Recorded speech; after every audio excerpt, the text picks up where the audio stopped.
Assalamualaikum warahmatullahi wabarakatuh. Waalaikumsalam warahmatullahi wabarakatuh. Sebelum kita mulai pelajaran pada sore hari ini, kita terlebih dahulu membaca doa Al-Fatihah pertama, kedua doa belajar. Al-Fatihah dimulai. A'udzu billahi minasyaitonir rajim. Bismillahirrahmanirrahim. Alhamdulillahi rabbil alamin. Ar-Rahmanir-Rahim. Maliki yaumiddin. Iyyaka na'budu wa iyyaka nasta'in. Ihdinas siratal mustaqim. Siratal ladzina an'amta 'alaihim ghairil maghdubi 'alaihim waladdallin. Amin.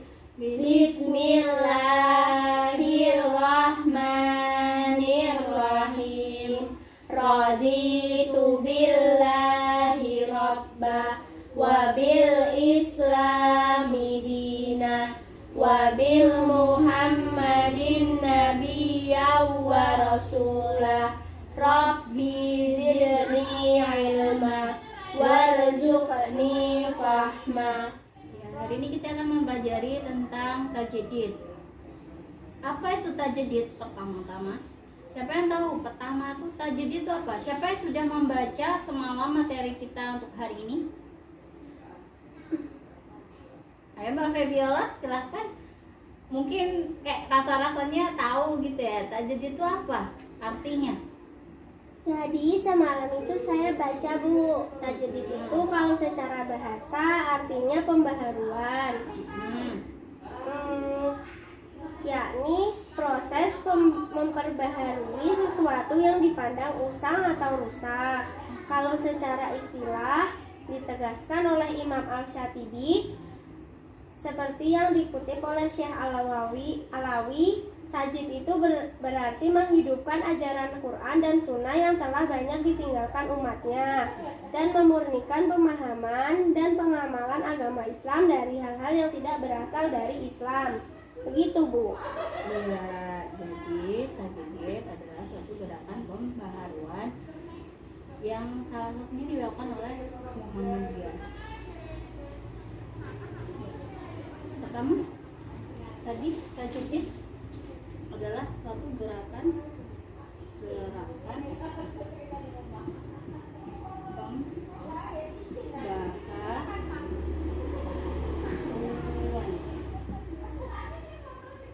Lalu apa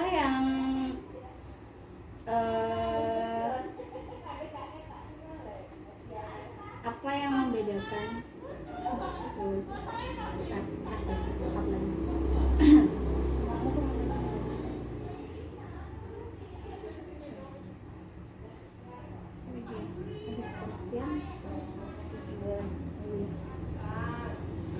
ya, sekarang apa tujuan dari gerakan tajdid?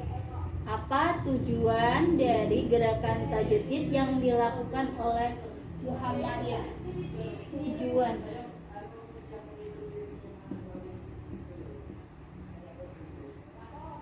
Tujuan dari gerakan tajdid. Ayo, Mbak Febi coba.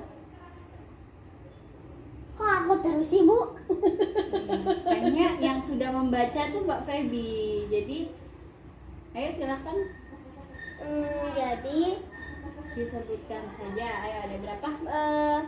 tujuan tajdid itu ada 3, Bu. Oh iya. Hudan, Pertama, hudan, yang kedua furqan,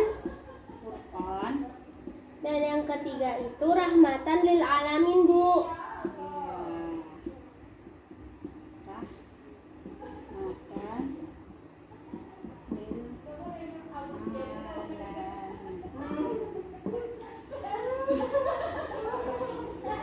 Lalu dimensinya Eh, ayo, dimensinya selanjutnya siapa yang tahu dimensi dari tajdid itu apa? Mbak Andin mungkin gantian dari tadi Mbak Feby terus ya. Nggak tahu Bu, belum baca. Belum baca. Kenapa nggak baca semalam? Bukunya hilang. Hilang, astagfirullahaladzim. Bukunya dihilangkan ya nak ya. Ya udah Bu, Feby aja Bu. Oh ya, Feby anak yang paling teladan ya. Ya, dimensi. Dimensi tajdid itu ada 3 Bu. Yang pertama itu pemurnian akidah dan ibadah. Pemurnian. Yang kedua itu pembangunan sikap hidup dinamis, kreatif, progresif, dan berwawasan masa depan. Ketiga. Yang ketiga itu pengembangan kepemimpinan organisasi dan etos kerja dalam Persyarikatan Muhammadiyah. Pengembangan. Jadi Muhammadiyah itu mempunyai 3 dimensi, 3P ya, pemurnian, pembangunan, dan pengembangan. Lalu sebelum kita lanjutkan, dari sini sudah dipahami atau belum? Ada yang mungkin ingin bertanya dulu sebelum Ibu lanjutkan? Nah, sudah jelas ya. Kita lanjutkan ya. Yang selanjutnya tentang makna tajdid dalam sejarah. Tajdid dipahami juga dalam kehidupan beragama, yaitu suatu pembaharuan, baik berupa bentuk pemikiran ataupun suatu gerakan, sebagai reaksi atau tanggapan terhadap tantangan internal maupun eksternal yang menyangkut keyakinan dan urusan sosial umat Islam saat ini. Istilah tajdid atau pembaharuan juga sering digunakan dalam konteks gerakan Islam modern. Istilah ini juga mempunyai akar yang kuat pada Islam klasik, yaitu tajdid pada masa klasik biasanya dihubungkan dengan upaya purifikasi untuk memperbarui iman dan praktek muslim. Dan dipahami juga pada masa modern, tajdid adalah upaya para salafi atau modernis Islam yang memperkenalkan pengaruh Islam dalam kehidupan umat muslim. Ya, jadi ada dari dua sudut pandang tersebut ada 2 kecenderungan dalam tajdid, yaitu pertama kecenderungan gerakan salafi, yang kedua kecenderungan gerakan reformis atau modernis. Sampai sini ada yang ingin bertanya tentang makna tajdid dalam Islam, dalam sejarah Islam? Bu mau tanya, apa perbedaannya yang tadi dimaksud dengan tajdid menurut sejarah? Apa bedanya modernis sama klasik? Ya. Kalau di era tajdid, di era klasik, tajdid di era klasik yaitu mempunyai makna yang kuat untuk dalam hal spiritual dan prakteknya. Misal di sini dijelaskan yaitu dari karyanya Imam Al-Ghazali, yaitu Ihya Ulumuddin. Di sini itu kecenderungan pada gerakan tajdid klasik itu mengandung kecenderungan gerakan salafi. Gerakan salafi sama sekali tidak berkaitan dengan pengaruh barat, yang dimana salafi itu sangat kental ya. Jadi perbedaan tajdid di era klasik dan di era modern, perbedaannya itu pada 2 kecenderungan tadi. Yang era klasik itu kecenderungan terhadap gerakan salafi, yaitu gerakan yang belum ada, yang belum pernah terpengaruh oleh budaya dari barat. Sedangkan kalau modernis itu Islam sudah terpengaruh dalam gaya-gaya barat, sudah terakulturasi dengan kebudayaan dari barat. Seperti itu.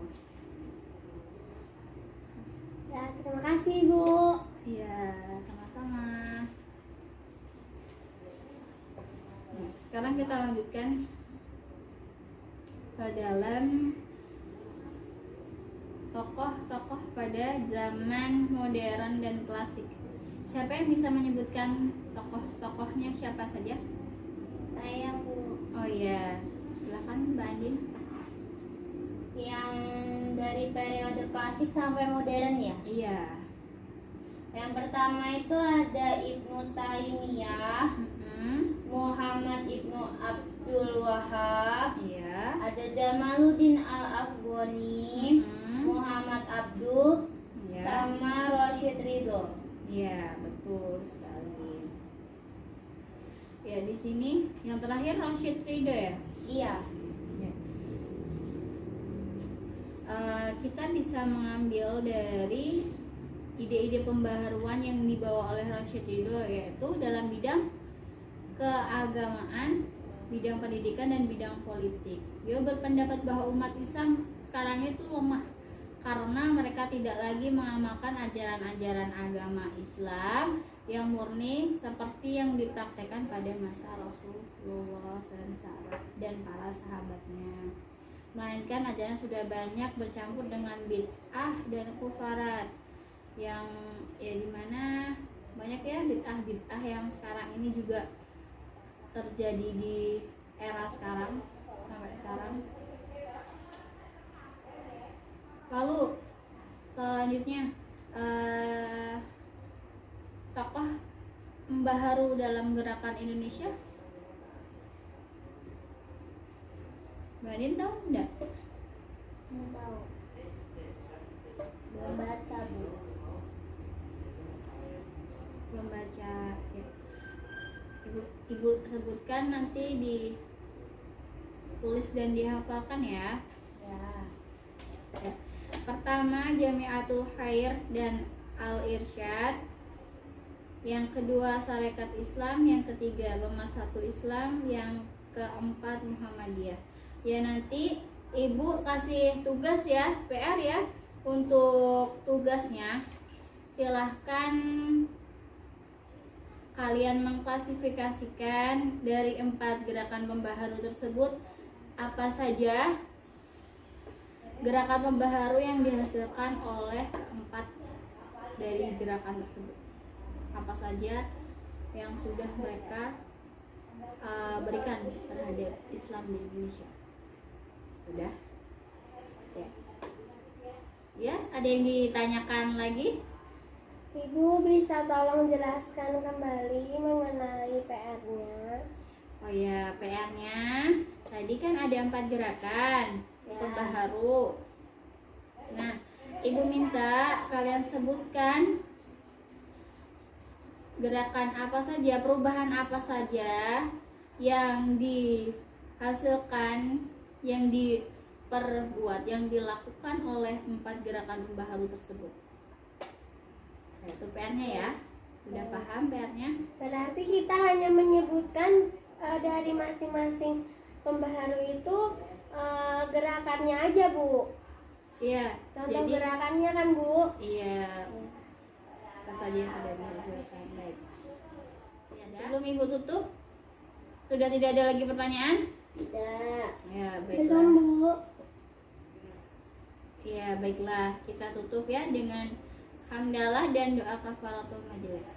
Alhamdulillahirabbil alamin. Subhanakallahumma wa bihamdika asyhadu an la ilaha illa anta astaghfiruka wa atubu ilaik. Ya, jika ada salah kata ibu mohon maaf ya. Sampai bertemu minggu depan. Wabillahi taufiq wal hidayah. Wassalamualaikum warahmatullahi wabarakatuh. Waalaikumsalam warahmatullahi wabarakatuh.